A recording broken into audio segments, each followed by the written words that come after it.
Cauchy-Riemann equation. It is the necessary and sufficient condition for fz to be analytic. Now, what is analytic function? A function fz is said to be analytic at a point z equals z0 if it is single valued and has derivative at every point in some neighborhood of z0. Suppose we have a region R of a complex plane. This is complex plane x and y. This is imaginary axis and this is real axis.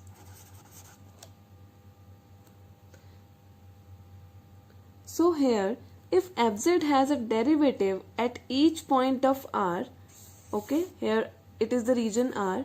Here if fz has a derivative at each point of R and if fz is single valued, then we can say that fz is an analytic function. If fz can be written as u plus iota v, where u and v are the function of x and y, then these are the Cauchy-Riemann equations, and this is the necessary condition for an fz to be analytic function. And these are curl u by curl x must equal to curl v by curl y, and curl v by curl x must equal to minus curl u by curl y. Now, through this sequence, we can remember these equations. If we can write it in alphabetical order, u, v, x, y, this is in alphabetical order.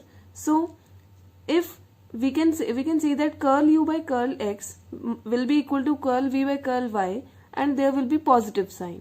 If we will interchange it, means if y will come here and x will come here, then curl u by curl y, if we will interchange this, and curl v by curl x, means if this will happen, interchange will happen, there will come a negative sign.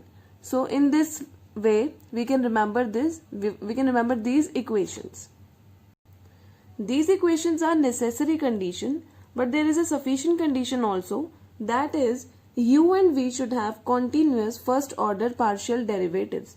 So means if we have to check that a given function is analytic or not, then we have to satisfy both these conditions. Means we have to check that it follows Cauchy-Riemann equations or not, or if u and v have first order partial derivatives is continuous or not. We have to check both.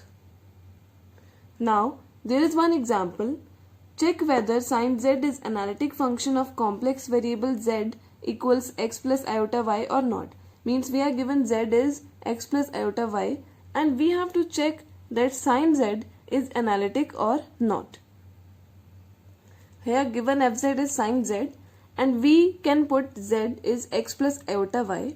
Then we have the identity sin a plus b, that is sin a cos b plus sin cos b cos a sin b. That is the identity.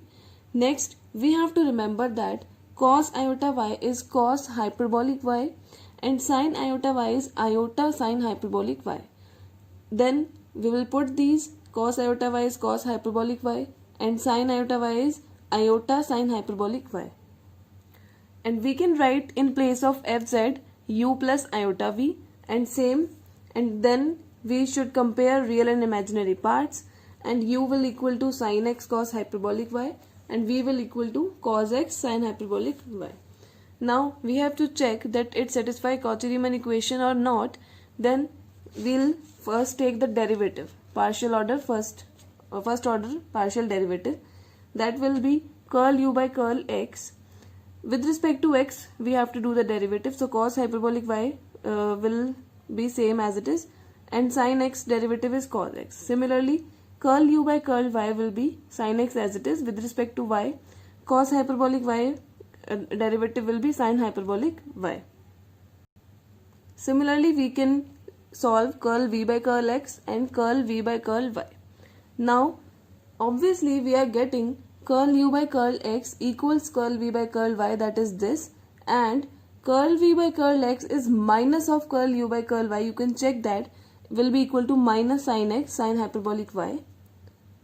So its necessary condition is satisfying, that is Cauchy-Riemann equations are satisfying here, and sufficient condition is continuous first order partial derivatives of u and v also existing, and it in so also satisfying the Cauchy-Riemann equation. Therefore this function fz is sin z is analytic. So we have to show that both the conditions, necessary condition also and sufficient condition also, and here sin z is analytic, that we have to check.